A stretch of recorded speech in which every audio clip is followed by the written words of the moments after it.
కంపల్సరీగా back pain ఉంటుంది.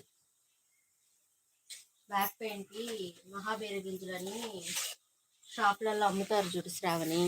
మహాబీర గింజలు తెచ్చుకొని నైట్ వాటర్లో నానేసి, నేను లాంగ్ వీడియో కూడా పోస్ట్ చేశాను చూడు, ఈవినింగ్ రొటీన్ వ్లాగ్ అని. దాంట్లో అయితే నేను చెప్పాను చూడు, బ్యాక్ పెయిన్కి, మోకాలు, కాలు నొప్పులు, ఎముకలకి అన్నిటికీ మహాబీర గింజలు ఎముకలకి అనేది మనకి గుజ్జును అనేది పెంచిద్ది అనమాట. పెయిన్స్ తగ్గుతాయి. ఒకసారి అది ట్రై చేసి చూడు.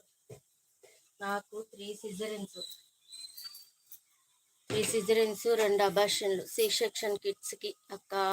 అవును, నాకు 3 వల్ల నాకు హెల్త్ ఇష్యూస్, ఆపరేషన్లు, హెల్త్ ఇష్యూస్ చాలా ఉన్నాయి. నాకు మహాబీర గింజలు అయితే తెచ్చారనమాట మా ఆయన.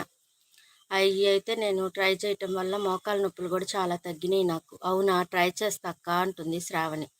మహాబీర గింజలు అని అడిగితే మనకి ఇస్తారు. అవి తెచ్చి నైట్ నువ్వు నానేసుకున్నావంటే, మన సబ్జా సీడ్స్ ఉంటాయి కదా, సేమ్ అలాగే ఉంటాయి. సేమ్ అంటే కొంచెం పెద్దగా ఉంటాయి.